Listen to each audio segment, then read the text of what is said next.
Turf Talk with Drew Miller.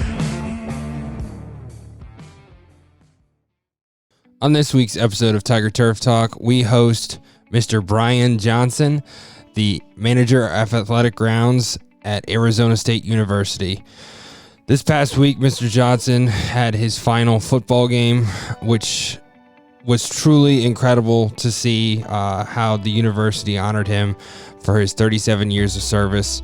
It was incredible to be able to talk to him directly afterwards and just kind of catch a glimpse of what his career was and how much he had a passion for this work and how he truly enjoyed the grind of what all sports turf managers understand and live for each and every day. And just to hear all the different stories and talk about all his paint schemes, you know, some of the most iconic things done in our industry were done by Brian, and it was so cool to just talk about how he came up with these different things and how he drew inspiration from little things, and being able to bring that to his administration and have them be 100% on board is truly inspiring, and what we hope to instill in our students here at Brentsville.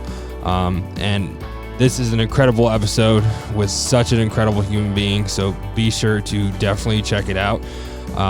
Again, Brian, we can't thank you enough for taking the time, and we hope you nothing but the best in retirement. Enjoy the last couple months before it's official. And again, you're the best. We hope you enjoyed this episode of Tiger Turf Talk.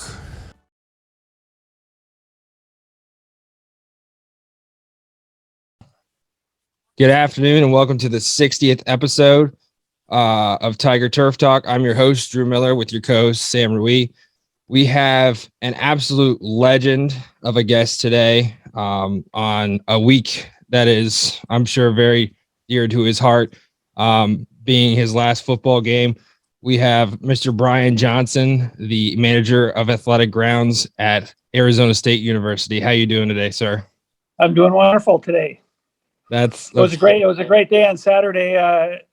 Fortunately, the team capped it off with a nice win, so it just made for a really complete, happy day for me. That is phenomenal. You deserve nothing but the best. But I kind of do want to dive into sort of the culmination of everything that was that weekend. You know, after 37 years, which is an incredible number. You know, I'm in year 5 and I'm just like crawling, so there's that.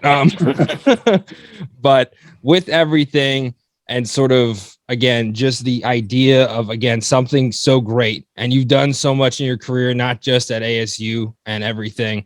What did that weekend mean to you? You know, being able to put your own little flair on things, as you always do when it comes to the paint schemes, and really just bringing home that last football game.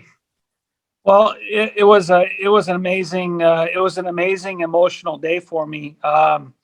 You know, I kind of wanted to go out with a bang and do something special for the game, and really it was my assistant Josh Lenz that called a whole bunch of past student workers of mine that wanted to come there and be with me that day. It was his idea to put my signature on the logo at the 50-yard line, and I was a bit hesitant to do that at first, just like it's, you know, like, hey, look at me. But it ended up being a really cool thing. It's something that doesn't happen that often. You know, I don't know if it's ever happened where a groundskeeper has signed a logo at the 50-yard line of a big game like that. So it was just a really fun, emotional day for me, seeing all my former workers, and it was a great day. You deserve nothing but all of that. Again, an icon in the industry, a real inspiration to people like me and my students now. We actually stole one of your designs, the camo you guys did. We actually did it at Brentsville. They loved it. That's like, this is great. This is going to look great. We're going to do great. And I'm sitting over here. I'm like, I'm not sure how this is going to go. We're just going to see how it looks when it gets down, you know? You can't screw up camo. That's when I first did it, we did camo, kind of a tannish, greenish camo inside of our letters first. And then a few years later, we did a kind of a maroon and dark maroon and blackish camo in the background of the end zone. And you really can't screw it up. There is no, if you mess up in a spot, you can just say you intended to do that. It's just so it's kind of a fun one that you really can't mess up. That's the dream, right? Having the Yeah. ability. I totally meant to do that. It's Yeah. not at all a mistake. Okay, you can't Yeah. question me. But I did want to ask, when it comes to everything, when your designs, you do such a phenomenal job, and they're so unique each and every year. I think, again, the craziest, again, maybe not the best to everyone else and their thoughts, but the most insane one to me was the topographical map of the stadium. Where does sort of this inspiration for all these incredible ideas come from, and what has it been like for you to be able to have the opportunity to actually execute these plans that you and your crew come up with? Yeah. So actually, about a week before that game, there were three of us, my assistant Josh and another guy and myself, were just walking along the side of our field for our game, and the graphic that they had up on the scoreboard had a bunch of like squiggly lines behind it, and I think one of us made the comment that that kind of looks like a topographical map. And we are situated between two mountains. We call them buttes here in Arizona, but like mini mountains, and it really makes for kind of an iconic setting. And it's even in our fight song. There's a line in our fight song, "Echo from the Buttes."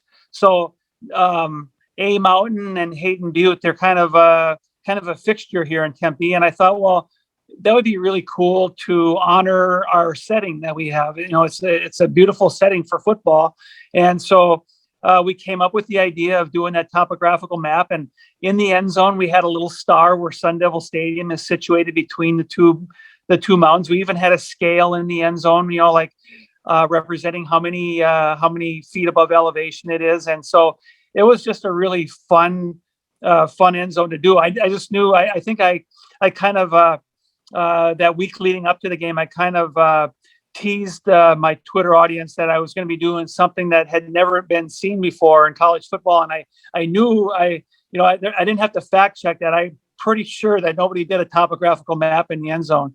So, but we're very fortunate, in addition to that our administration is very accommodating to things that we come up with. So we did kind of a nice professional mock-up of how that would look, and they thought it was a great idea. And then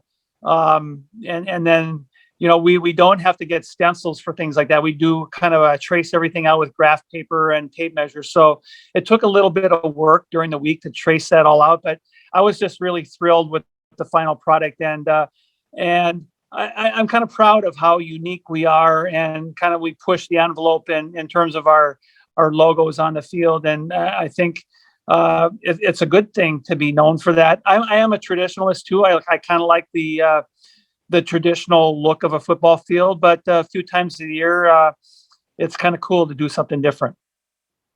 I mean, there have been so many different ones, I think that's so cool that the administration, I mean, you said it took a week to sort of come up with the idea and show them, and just like, yeah, go for it, type of thing. I think that's awesome, because I think it's pretty rare when it comes to college athletics for stuff like that. So that's I feel really blessed.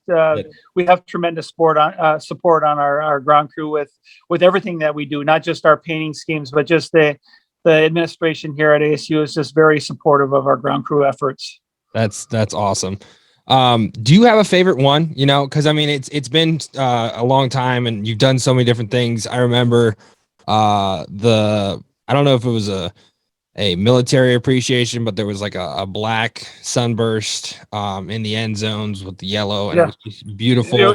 And one of my favorites was the one you did this year for 9/11. It was funny because me and the kids were doing ours, and we did the Pentagon logo on our sideline and whatnot, and we're like, I think we did a really good job. I don't think anybody else did something like that. And then you guys posted, I was like, that's definitely the best right there. Okay. Do you have a favorite?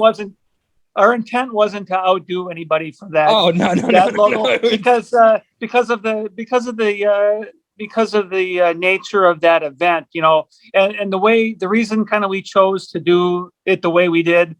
We didn't want to be too loud and too bright and cheerful looking of a logo. We kind of wanted it to be solemn, and we thought that the green, the green subtle nature of that would kind of play really well. And my assistant Josh, he's the one that designed that. We actually both had some things in the works, and I kind of was really proud, like you, proud of what I had designed. And then I showed it to Josh. He says, "Well, here's what I have going on." I go, "Well, you win." We did his design, and I thought it came out beautifully. And I think the military one you're talking about that was also another Josh design, where we had a star in the middle of the end zone, and we had some gray and black streams kind of emanating from that star. But then at the bottom we had ASU on one side and mirror reflection of USA on the other side, and that really hit the mark too. But I think my favorite is our center field logo that we did 2 years ago for the game against Arizona, and the one that it was the same logo that we did just this past weekend, except I had my signature in the bottom. That was the only difference. But so because it was my last game, I kind of got to choose my favorites. And so the center field logo was a no-brainer for me. It's that one that we did 2 years prior, that giant sparky face inside of the state of Arizona. It just really, it speaks to the rivalry that we have in Arizona with the University of Arizona. And it just kind of, it's just like out there, like you can't miss it. And I just really loved it. I love the whole aspect of including the state into it, and just the way, again, the face fit perfectly in it, the reason that state was there was 2 years ago, we had a game the week before. We played Oregon, and the week before that, and we normally paint a 40-foot by 80-foot pitchfork at midfield. So when we painted that sparky face, there was a lot of that pitchfork that was still visible outside of the sparky face. So we had to cover it up somehow. And we thought, well, we could paint a circle around his face or a square. And then we thought, well, we're playing Arizona. Let's paint the state of Arizona around it. And it just worked perfectly. That's incredible. Especially, and what you're saying, there's a lot of different like ideas bounced off each other. And that's what we try to do here at Brentsville with our kids. We all have a meeting at the beginning of the year, and there are themes given to us by the student body beforehand. And I'm like, okay, how do you want to make this unique? What are you thinking? What are certain things that we can do, can't do? What is that meeting for you guys, and how have you sort of seen, again, sort of that communication and creativity sort of grow, and how have you been able to empower your crew in the sense of, okay, whatever you guys can come up with and we can agree on, we're going to do, and it's going to be great. And again, I think that's what's really big about, again, the youth that we have, is the sense of accomplishment to, again, go from like the planning stages to the sort of discussion, understanding, and then actually executing it.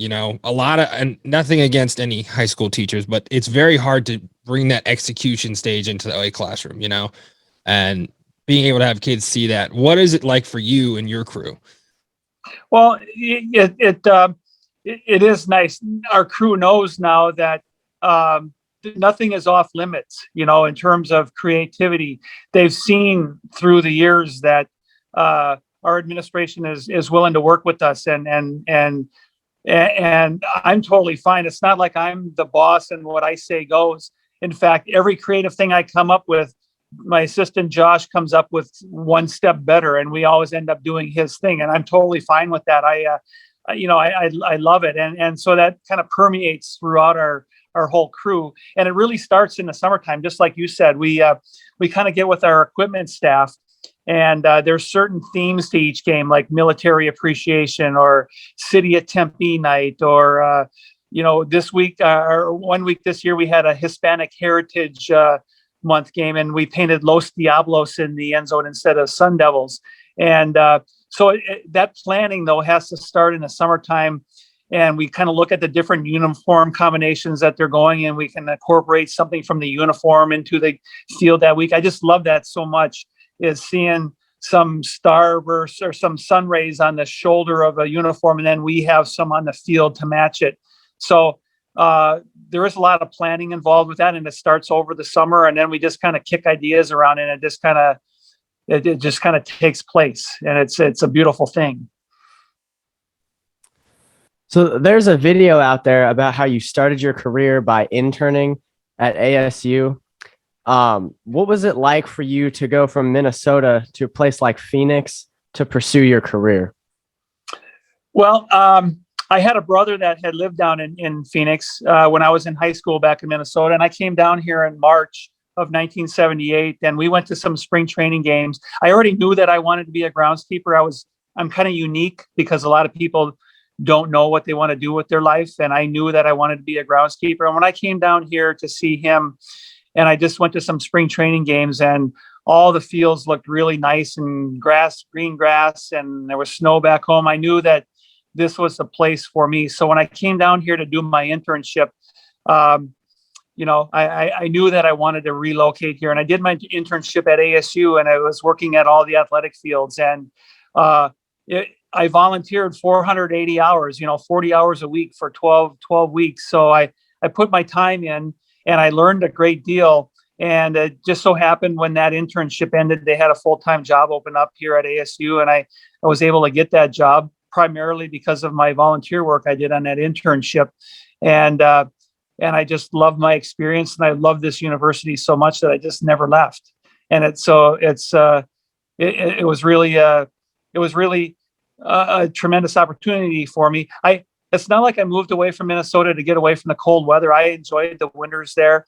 I just knew that there was going to be a lot more job opportunities down here for me. And I had a brother that lived there at the time. He's since moved back, and so I'm kind of here by myself. But I just love it here. I just love it here. It's my home, and obviously I loved ASU, staying here for 37 years. Hopefully you love that. I mean, 37 years is a big commitment, with that, and again, you sort of spoke to it. You always knew you want to be a groundskeeper. What was it that, brought you to the idea again of, okay, I want to pursue this career? And again, it's such a unique career. And again, I've had conversations with sports turf managers across the country about it. How do we bring kids into the idea of becoming a sports turf manager? What was it for you specifically that was the sort of draw to becoming a groundskeeper, and how did it sort of catch your attention, and how did that passion sort of grow after the first internship and then getting into the job, to the point, again, like you said, led to 37 years there, Yeah. At a young age, I was the guy in my neighborhood that went around and mowed everybody's lawn, just to make some side money. But I was always kind of an outdoors person. But I think where it really hit home for me was I played baseball back in high school, and we didn't have a groundskeeper taking care of the field. Really, it was the players had to pitch in and do that. And when practice would end, everybody would kind of hightail it out of there and get back and shower up and go home. I was the one guy that stayed and raked a little extra, and I just wanted the field to look really good for our game coming up, and so it wasn't an intentional thing. I found myself being fascinated by that. And so I guess it was after I finished playing baseball in high school that I just knew that there must be something to this. There must be some reason why I want to stay after practice and make the field look good. And wow, I can make a job out of that. That's really cool. So, and then I went to school back in Minnesota, but I came down here to ASU to do that internship. And then when I started at the job, because I didn't graduate from a university with a turf program, I knew so much more, so much little. I know so much more now than I did when I started, obviously. And there was a lot of trial and error on my part, and a lot of trying to learn on the job when I first started out here. But I wasn't really equipped with a lot of knowledge. But what I did have was I wasn't going to settle for being an average groundskeeper. I didn't want to just get by. I wanted to be what I considered the best. So if that meant working long hours, if that meant trying to get a hold of some key individuals and learn from them, if that meant a lot of trial and error and making notes and figuring out what worked and what didn't work, I was going to do all that. So I kind of made up for my lack of experience and my lack of knowledge by just wanting to be the best. Incredible, and I think that's what's great about the industry. There are so many people that you can reach out to, and gain that knowledge from. And sort of to transition, it's sort of in the same, I believe it's the same video that was released a couple days ago. You discuss your work and how being a groundskeeper is so much more than cutting grass, and there's truly a grind behind it. I think you compared it to, again, the football players and sort of the understanding of that. What is it, again, just overall? And it truly is a grind. And I think that's what is incredible about being able to show kids the idea of what a groundskeeper is, so much beyond that. What is it that kept you on that grind for 37 years and truly was your life's work? When I describe that grind, it is a grind over a career. It's a very physically taxing job and stressful at times. But when I first used that term, the grind, I kind of used it as like to describe a football season. Like generally speaking, most football fields look beautiful to start the season. Like you've had all summer and they look all beautiful and pristine, and then the team starts practicing on them and playing games on them, and and at first you're kind of excited. That first paint job of the year, you're all excited, and then they have a game the next week, and in Phoenix here it's 115 degrees, and you got to go out there and sweat and do it again. And then by the time it's the third and fourth game, now you're not quite as excited as you were to paint the field for that first game, and you're tempted to take some shortcuts, but you gotta, it's a grind. You gotta grind your way through it and do your best work each week. The field's starting to get a little worn out halfway through the season, and you just want to go home. We generally play night games that start at 7:30, 8 o'clock, and the games are ending at 11:30, and we all just want to go home, but we stay till 4 a.m, 5 a.m, and mow the grass and fertilize and reseed it and get all that work done right away to give it that much more time to get ready for the next game. So, that's the kind of grind that I'm talking about, just forcing yourself to put in the work. And, you get tired during the season, and you have to pick and choose your spots where you need some family time or time away. But then at the end of the season, there's been a lot of ups and downs where the field looked great and then not so great and then better. And so it's not like a 9-to-5 office job. There's a lot of stages in a season that you have to just make sure you're staying on the grind. So as an athletic grounds manager, can you speak of some of the details maybe that people don't know about what your job entails? And also, speaking of the grounds and the late nights, can you talk about what makes up your facilities? The thing that I like about the job is groundskeepers are kind of like jacks of all trade. I feel working around college kids, and I'm older. I feel like I'm have to nurture these kids and make sure I'm involved in their life and the stresses that come with schoolwork as they're trying to juggle a part-time job with me. That's an important part of it. Mowing, you have to maintain your mower and sharpen your blades and change the oil. You have to know how to put seed on the field. You have to know how to paint. I just love that. You have to be a versatile, you have to have a lot of job skills, and that's what I like about it.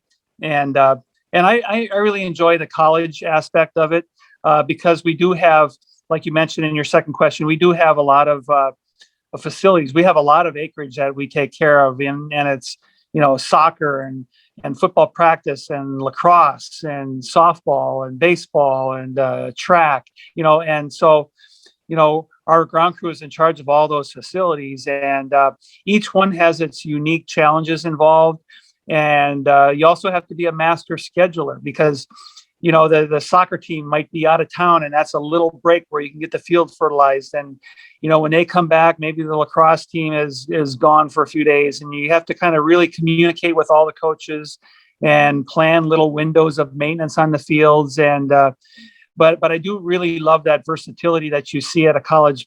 And there's a lot of different personalities. A lot of coaches are easy to work with, and some are not quite so easy. So there's just so many different challenges, but I find them to be really enjoyable challenges. Now, with your facility, I know you have all the major college teams, athletics. I'm sorry, the word escaped me, and it's still not the right word. So, with those fields and everything, what type of grass, what type of Bermuda grass are you growing, and how has that sort of changed over the years? Again, from when you started as an intern to the point where you are now. With you being in such a sort of I don't know if stagnant's the right word, but the same exact climate for again the majority of the year, in comparison to someone like us who are in that transition zone where you're fighting that cold winter and everything. What has it been like for you with your sort of transition of different cultivars or different Bermuda grasses, and how have you sort of seen it change over the years? Well, when I first started here, all our fields were native soil fields, and I couldn't even tell you what variety they were. They were just a mixture of a lot of different things, and so we've been slowly chipping away at that. It started with Sun Devil Stadium, turning that into a sand-based field, and 419 is a variety of Bermuda that we pretty much have on all of our fields, except for right now, I guess it would be our track infield and our softball outfield, but we're getting there to have 419 on all of our fields. But we just recently built some new. We redid our soccer stadium field and our soccer and lacrosse practice field, and those are all sand-based fields with 419 on them. And so that's kind of the variety that seems to do really well here, and we've had a lot of luck, a lot of success with it. Now, I take exception to your comment that we don't have any seasons here. We do. I apologize. I know. Monsoon season. We have very hot, very nice, somewhat cool, somewhat nice, very nice, and then yeah. So, but it really Bermuda really loves this, is okay with this. Somewhat is not really hurt by this, and then back. Yeah, yeah. But so yeah, I heard you say monsoon season. Very few people know that in July and August here, in June, it can be 117, 118 degrees and 0% humidity. And then all of a sudden the switch flips in July and August, and the highs go down to like 105, but it gets humid and we get dust storms and rainstorms but it's really ideal Bermuda growing weather at that time. So we go from late summer to having some really awesome Bermuda growing weather. But then we're very fortunate because then when we overseed with perennial ryegrass in September, October, it's really ideal conditions for that. And that ryegrass thrives over the winter here, and we don't have to we put growth blankets on our field. It does get down into the 30s and 40s occasionally. So we put growth blankets on our field. And then the field still, that ryegrass is doing great in the spring, and then we spray out all that ryegrass in usually April or May, and then transition back to Bermuda for the summer. So we do have that constant transition from all Bermuda to overseeded rye, and then back and forth and back and forth. But there's really compared to a lot of other parts of the country, we really do have some ideal conditions here. Yeah, Sam, what was it? 21 degrees when we walked out this morning? I was just about to say it was 20 this morning. Yeah, I was thinking that. Yeah.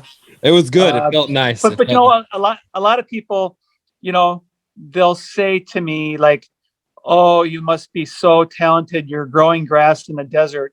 And sometimes I tell them, it's really not that hard. It's we got an irrigation system and we got varieties of grass that thrive at that time of the year, and good times of the year to overseed ryegrass on it. So, I really have been blessed with some great conditions here to grow grass.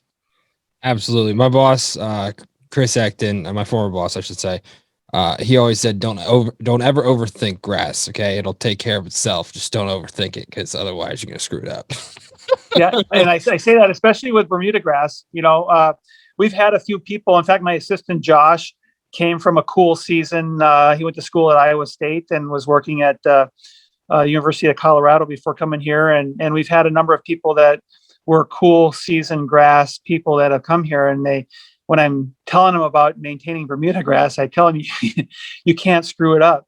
You can scalp it, you can over fertilize it, under fertilize it, and it's just a very resilient Don't grass. spill the gas. Don't spill the gas. You'll be fine. Yeah, stay out of the way. Stay out of its way. Yeah. Yep, absolutely. So I actually had the honor of visiting the stadium down there in Tempe, and again at the time, and I actually met you. I don't know if you remember that. Mm-hmm. Yeah. Again, I want to say thank you for coming all the way back just to host us that day. I remember you were at the Super Bowl and then you came back out and went back. That was incredible. Again, the facility was gorgeous, and everything that went into sort of the heritage of the stadium, if that's the right term. Mm-hmm. It's such a special place to the people in, again, the area of the college, the students. Could you sort of talk about how the stadium became such an iconic place for so many special events, from hosting international friendly competition for soccer, concerts that are some of the biggest in the world, if I remember that correctly, to, again, I think you had XFL for a while there. You had other things. What was it, again, that sort of became such a big part of what ASU is, and how you sort of, again, were the one running the show during all of these times through the past 30 years, could you sort of discuss that and how it sort of became such an iconic place? Well, I think just the natural setting of the stadium, as you saw, kind of nestled between two mountains, and Tempe is really it's really a nice, a beautiful college town, and it's got that college atmosphere, and we hosted many national championship Fiesta Bowl games here, and I think back to those games, and those are some of my I have some of my fondest memories, because nowadays these bowl games are going to all the big shiny NFL stadiums with suites and that, and back in the day, Tempe was the place to be, and a few blocks over on Mill Avenue, they'd have a New Year's Eve block party with bands playing, and so I think just the location of our stadium just kind of lent to a lot of what you're talking about. But then other, like U2 was just in love with the area, and they filmed Rattle and Hum in the stadium, and they started a few of their tours in Tempe, and we had the Pope on our field. President Obama's first commencement address when he became president was in Sun Devil Stadium. Besides all of the football games, we've just have had a lot of events, and I feel very lucky to have been there for a lot of them. It's just back, in terms of Sun Devil football, the Cardinals are kind of a recent, addition to the Valley. If you're talking about longtime history, I'm trying to remember the year, 1998. So for many years when I started at ASU and the Suns were the only two sports in town. So, Saturday nights in Tempe was the place to be, and so now we're competing with them for their dollar to come out and see football. But I think it all started just with, this was just the place to be. And when you're working in a place where it's the place to be, there's a little pressure involved with that because there's a lot of eyes on it. But I don't know. It's just such I've commented recently, it's just been such a beautiful place to work. So I can't imagine a better place to be a groundskeeper. You definitely had the wow factor whenever we all looked, with everything Mm-hmm. that you did in your career. So definitely worth it. Ranging from the Pope to U2, was there ever a favorite moment for you? Sort of, whether it's a special guest, a game that you remember fondly, or maybe just a crazy event that was just maybe a monsoon came in the middle of the game. You're like, uh-oh, Well, yeah, I'll tell you two really quick stories. I guess my favorite event, ironically enough, it should be a Sun Devil game, but Super Bowl 30 was my introduction into working Super Bowls, and that was at Sun Devil Stadium. And the NFL crew came with their own crew, but for whatever reason that year they needed some extra help, and kind of survived a George Toma audition there preparing for that game. That I'll tell you the second story if I can remember it next. But so George flew down. I knew who he was. Obviously, he didn't know me, and I was trimming the Cardinal end zone letters, and he walked down there and he folded his arms, and was watching me trim the letters. And I thought I was doing a really good job. I did the C, and then I went over to the A, and he just followed me around, and moved down the line each letter, not saying a word. And I thought, what's he thinking? I feel like I'm doing a good job, but he's not saying anything. And then it got down to the last letter. Then he said, "Hey, good job, son. Can you help us paint for the Super Bowl?" And I said, yeah, I can do that. Sure. No problem. So that Super Bowl 30 will always be a favorite. And I forgot this. I forgot the other, a little story. You said any crazy monsoon storms or anything like that. So I forget the year, but ASU played Iowa on a Saturday night, and it was a late kick, and we had a downpour before the game started. Fortunately, it stopped, and the game went by fine, and the field played beautifully. But we beat Iowa, and the fans ran on the field and jumped on the goalpost, and they were dangling off the goalpost till like 1 a.m. And we had a Cardinal New England Patriot game the next day.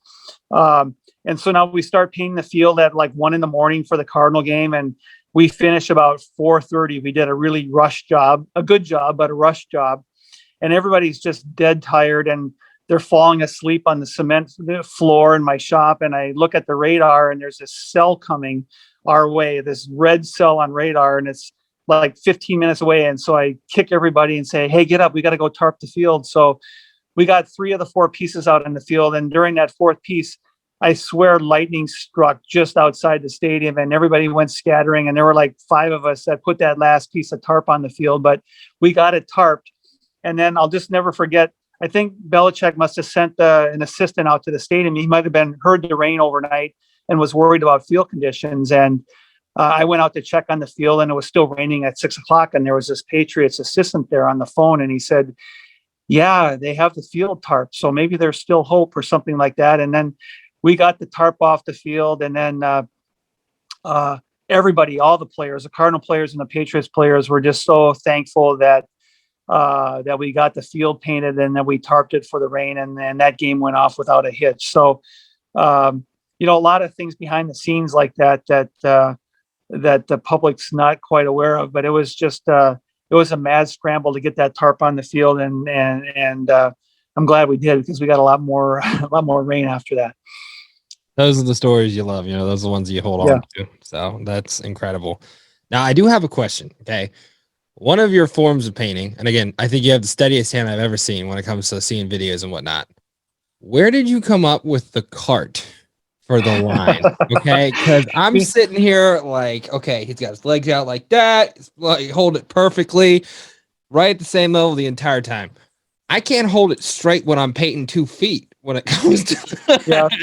Where did you come up with that, and how did that kind of become, again, sort of the way of, like, your way of doing it, Well, back quite a number of years ago, when we had to paint like 3 fields for camps in the summertime, and again, it's like 115 degrees, and you're pushing a paint machine and you're dying after like 4 lines. So we got to figure out something different. So we came up with that idea, and we had a driver at that time and a guy on the side, like I am, holding the gun, and we go, wow, this works pretty good. And then, so then eventually we lost the driver, and I'm holding on with one hand, steering and spraying out the other hand. And it's just like anything. If you do it over and over and over enough times, you get good at it. And the thing that I like about it is, if you're pushing a paint machine, and especially like halfway through the season, and the field's starting to get a little bit divoted up, and there's little bumps in it, then that, the line machine can get kind of you can see little bumps and waves in the line, but the way I do it, I'm kind of riding above all that, and I'm able to use my hand, and the machine is kind of taking the bumps, but my hand is staying steady. So I know it's not common, but it's just some. So that old AMT 600 John Deere machine, it's got to be like 30 years old, and people said, I consider it one of the most valuable pieces of equipment in my shop, just for the time that it saves us painting lines. And I wouldn't do it. I wouldn't do it if it was just solely a time saver. If the lines came out looking not very good, then I would spend the time to do something differently. But the fact that I can get them really close looking to a nice stenciled line and save some time and use that time to make some other logos pop, then I think it's a good thing. Is there anyone else that can do it? That's my real question. I think the Cardinals crew, my friend Andy out there, I think they've adopted that too. They have a golf cart that they ride. Yeah. So yeah, we had Andy on a few, more than a few now, but way back. It's kind of caught on. I don't know. You have to have the right person and the right cart to make it work. Again, my thing again is just the fact that you're driving it and you're hunched over and it's perfect. And I'm like, well, I couldn't drive straight, and then I couldn't hold a hand steady. I'm like, yeah. If no one else at your facility can do it, you should be able to take that home with you in retirement. The machine. I'm just saying. Everyone at ASU, I think that goes home with them. I'm just saying. Yeah. Something we sort of talked about a little bit earlier, when it came to sort of working with your administration. What was it like you to be able to develop a relationship where, again, you just quick snap idea and create it? What was it building that relationship over the years? And again, not just with the administration, you were talking about coaches, and some coaches you can deal with this way and that way. How did you sort of gain those skills to create those relationships that have led to such great successes when it comes to your field management? Well, I think success breeds success. I think the fact that we have had a lot of success in maintaining our grass and making it aesthetically pleasing. I think the fact that we haven't had, problems, like if we were constantly having some issues with the field and coaches were constantly calling about issues here or there, then I think if I went to somebody and said, we want to do this, maybe you should worry about your grass instead of this logo or whatever. So I think just, just treating people with respect and being friendly and developing the relationship outside of the work. And then you combine that with some success at work. It just, there's just a really outstanding vibe with the ASU athletic department and amongst the employees. We're all on one team. And I think our administration sees some of the comments that our fans make on our fields, and so I think that's kind of lent them to to kind of agree with us on some of the things that we want to do. It's very rare that we present something where they say, "Oh, you better not do that." So I think it all just starts with the whole atmosphere that we have in athletics, and just kind of nurturing those relationships outside of work, and then having some success at work. So in our high school program, one of the things that I didn't think I would learn, but I ended up learning so much, is leadership and communication and teamwork.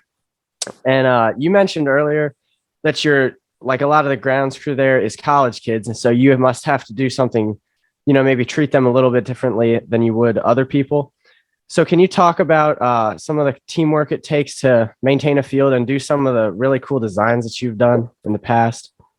Well, since we are utilizing a lot of our work is done with students, and you have to spend some time training them, because very few of our students here, it's not like we have a turf program here at ASU. So a lot of these guys are just looking for a job, and so they've never been on a mower before, and we have to teach them, and then when they get good at it, then they graduate and move on, and then we have to start that process all over again. So, but I think the advantage to working at a university is I'm going to be I'm 59 now. I'm going to be 60 when I retire in the spring here, and I think they've kind of kept me feeling young. So but I think I just feel like being involved in their lives and knowing what they're going through and the pressures of going to school and asking them occasionally how things are going, how's their family, getting to know their families.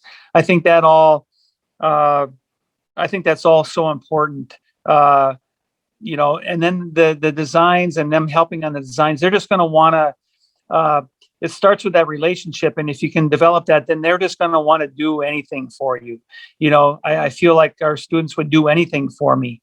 In fact, one of them got in a little tussle with the University of Arizona player when they're tearing up the field pregame. I saw that. I wasn't going to say anything. But yeah, I was like, they were. Yeah, you. That's right. They would do anything for me, and I think he probably shouldn't have done what he did, and they probably shouldn't have done what they did. And I think he just wanted the field to look perfect for my last game, and so again, they would do anything for me, and I would do anything for them.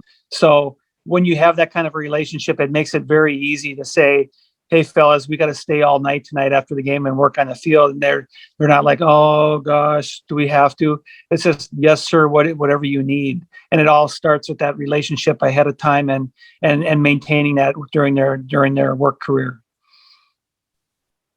We actually had one of those nights. I thought it was pretty fun. Yeah. I enjoy it. Like the crowd is all gone, the lights are on, the birds are chirping, and we're out there sprinkling pre-germinated rye seed and all the divots. And I just love that time spent after the game working on it. And if it has to be till 4 a.m, so be it. I think a lot of people might be tempted to hightail it out of there, and we'll just save the work for Monday. But that's an extra day and a half, 2 days of growth we can get on that seed, to make it look that much better for the next game. So I think Mr. Miller mentioned it earlier. I want to work in the industry eventually. And so I was wondering what you look for in maybe a future hire, because there's a lot of trust involved in the process. And you said you'd take the time to train them, right? But what are you looking for when you're taking people on?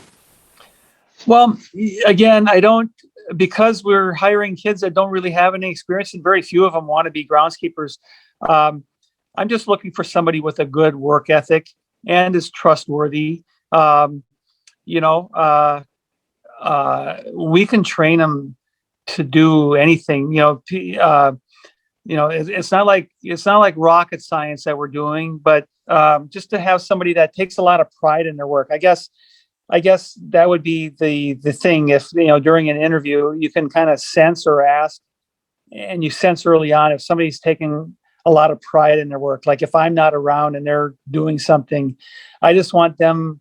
They're kind of a reflection on me, and I want them to do it the way that I would want it done.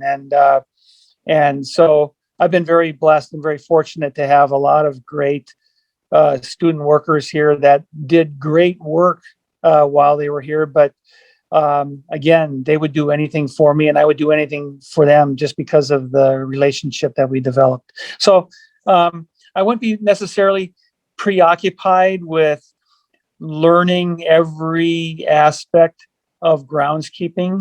Like I said, I knew very little when I started here at ASU, but I had a desire to be good at groundskeeping, and I took pride in my work. And I think that got me by even more so than knowing every little skill. Now, you eventually want to learn those, but if you learn all those, but you don't have pride in your work, then I think it's going to be a tough go. I think that was a great answer of work ethic, because I've been in situations in the past, and it's very hard to work with people who don't want to work like you do. Yeah. And you can, it's hard to teach people work ethic. I think you have it or you don't. I try to lead by example first, and hope that they pick up on that, like, ooh, wow, he's serious about this. We better do it that way. But then eventually, sometimes it works out and sometimes it doesn't. Sometimes you have to get on somebody. You work with a lot of different personalities, and people are motivated differently. Some are motivated by praising them. Some you have to get on them a little bit. Leading by example, I think, is the most effective way. And Sam, you were talking about like 2 days ago when you were calling people out in class. What? I'm just kidding. Something that comes with that, and like you said, a lot of the guys you have working for you don't actually become turf managers, but you've talked about your assistant a lot and everything that he's done. How have you seen the industry change since when you started? You know, when it comes to the generations that have come up. I mean, there are turf managers that are now prominent figures in the industry that were not around when you first started, and with everything that you've done in your career, um, you've probably seen from your perspective the most change when it comes to understanding what this industry is and how far it's come and how hopefully how far it will come. You know, what has it been with your perspective when it comes to everything like that? Well, there's been so many improvements in groundskeeping, and you name it, every area, just in our equipment that we're using and innovations that have been come along that have improved the quality of fields, just the techniques that we use, the science, to be honest, I didn't know the difference between ryegrass and Bermuda grass when I started my first job here at ASU. That's where I came from. I came down here and worked at internship, and I started working at a college baseball facility. I didn't know the difference between ryegrass and Bermuda grass. But again, I had that desire to learn all that and to be good at it. But I think just the quality of the turf programs around the country and these schools and people are coming into their jobs at a much more prepared than I was back in the day. And that's a good thing. I'm not saying that you should follow my example. I'm just kind of a rare breed that ended up with a long career with starting out with very little. But I've made the comment before, and I'm going to say it again because it kind of fits. I've turned on the TV. When you turn on the TV 15 years ago and watch an afternoon of football, you would see a good field here, and then you'd flip the station and you go, oh, what's going wrong there? And then you'd turn the station and, that's pretty bad. And then, see another good one here or there. Nowadays, when you turn on the TV and you're watching football, it's beautiful field after beautiful field after beautiful field. And that's such a great thing. I don't want to be better than anybody else. I want everybody to be good, it's just a good thing, the advances that have been made. And I can't really put my finger on it. I just was so in my own zone, trying to improve my own skills. But there's been a lot of advancements in groundskeeping, and that's just a wonderful thing. It's a wonderful thing. And I think the importance of a quality field has become more, it's more of a necessity, these days. Athletic departments are putting more money into their fields. Athlete safety has become a lot more of a priority. So all of that all rolled up into a big ball it's been great for the industry. I just want to mention something that I didn't used to see. When you do this for a little bit, you can't turn on the TV and watch like sports and not look at the field. It's kind of torture. I very rarely. I would watch. Let me try to give an example. This coming weekend, if I had a choice of watching a Lions-Bears game in Chicago or a who's good, a Cardinals playing some other team on artificial turf, I would watch the game on grass. And then, like you say, whether it's artificial or grass, I pay very little attention to the game itself, and I'm watching the fields. And I'm glad that you are. And I think I have a feeling that most groundskeepers are the same way. Maybe they get into the game eventually, but you never turn on a game without at first kind of assessing the situation and checking out the field, which puts a good pressure on us to, you don't want people flipping the station and turning on your game and saying, you want not that I do it for other people's reactions, because you also have to be careful because everybody's in a different situation. Some person's field might not look that good, but the coach has been practicing on it all week long, or they had a rainstorm the week before, and so you can't be too critical. But generally speaking, the field quality has improved so much, and it's a wonderful thing. I remember when I worked for the Pirates, my Matt Brown, the head groundskeeper there, he used to just critique everything on the TV. He's like, "There's a hot spot. Well, that's not good." I'm like, Yeah. What's going on? Okay. I was like, Yeah. we'll Yeah. fix it later. Okay. We can't go out there right now. I'm so old that that the two things that really I wasn't a fan of at first, because they exposed every little flaw, were these sky cams and high definition TV. Back in the day when you had a little small TV and it was all fuzzy, the field looked good, but now all of a sudden you got this camera hovering straight above middle of the field and looking down on every flaw on it in high definition, like 5K or whatever. So, the advancements in video are kind of making it tough on groundskeepers. And then you have Twitter and social media, like, oh, look at that. Yeah. Like, do you even know what's going on? No. Yeah. No, for sure. You sort of talked about it a little bit. And I love the story because I've never met Toma, but it just sounds like him from everyone that I've talked to and their experiences. Just staring you down. If he was staring at me, I'd be like, "Jeez, what's going on?" But you again worked the past. How long? How many Super Bowls has it been? 25 something. I started with 30, and I think this is going to be 56 coming up this year. So do you know where it's been a long run, huh? Do you know where it is this year? In Los Angeles. Oh, okay. So yeah.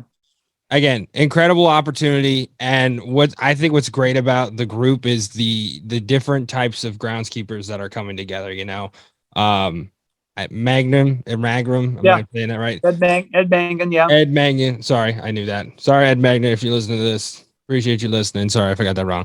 The head groundskeeper of the Braves, a baseball guy who is in charge of, again, with the crew and everything for the Super Bowl and for other things, I believe.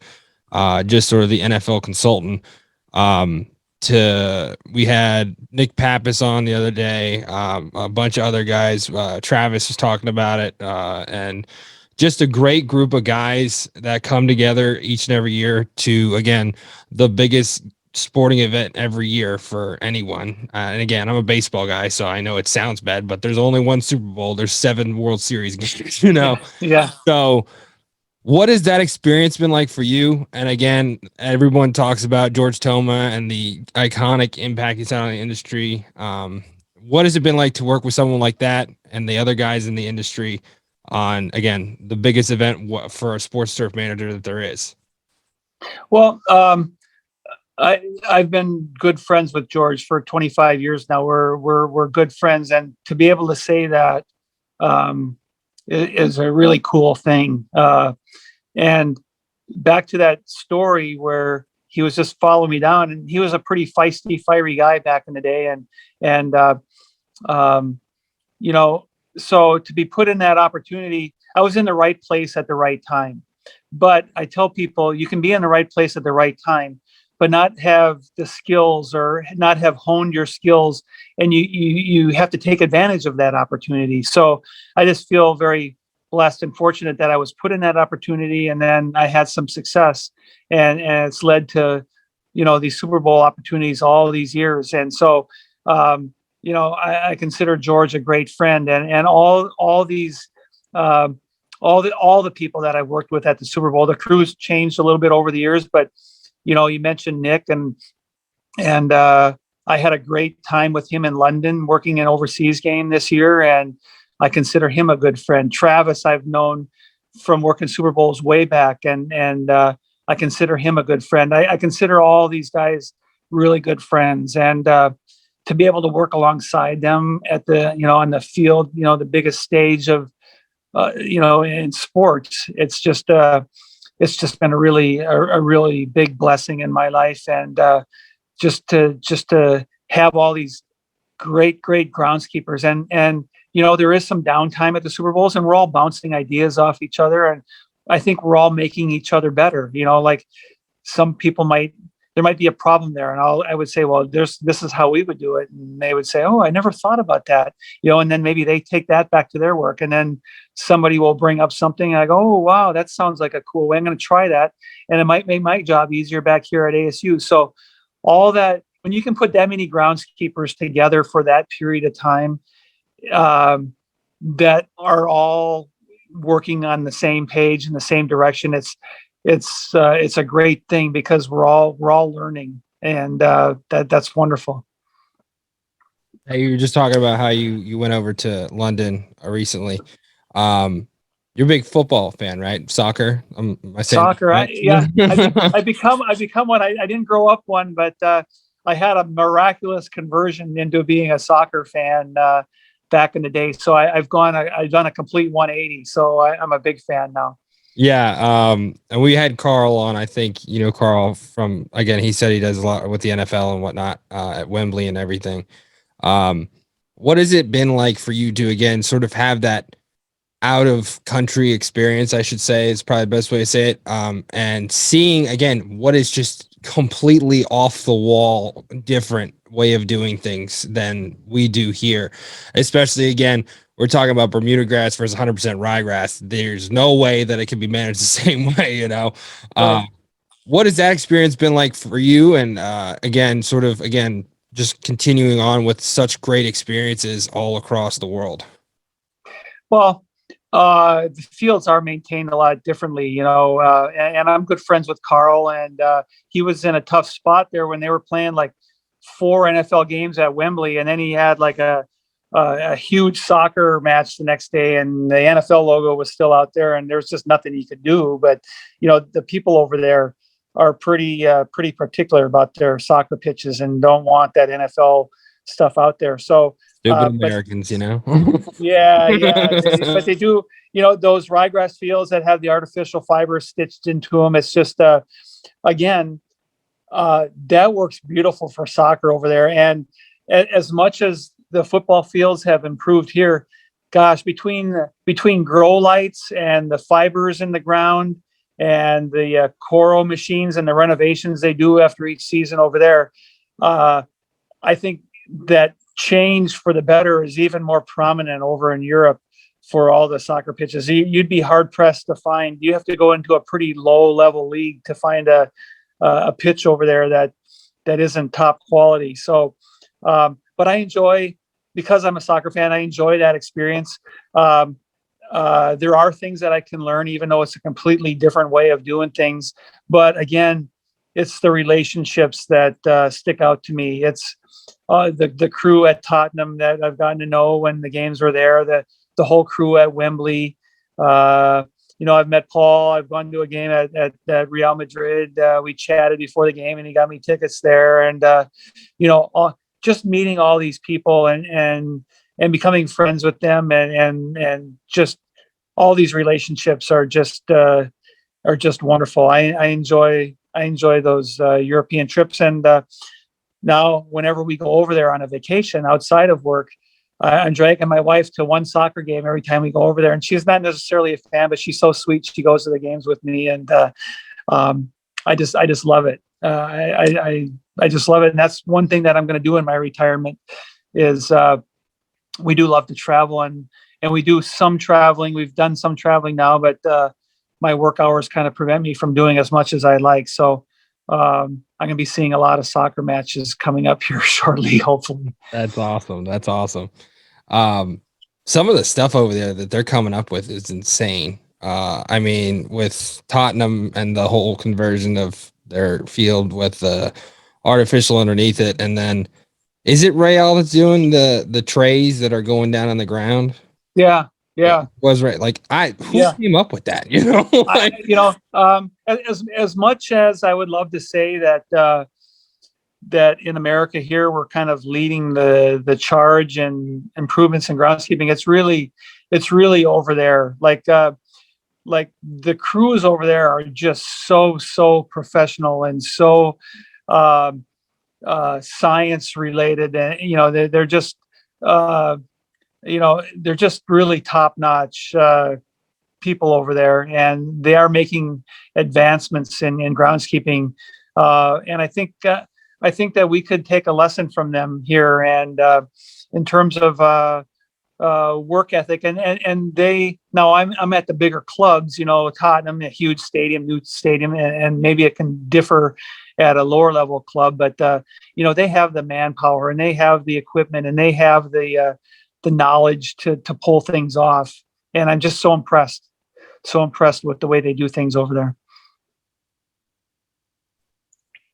Yeah, absolutely. Couldn't agree with you more. Now we end the podcast on these last two questions with everybody. We're always curious to see what the answers are for everyone, and just different stories and different ways of doing things in the industry.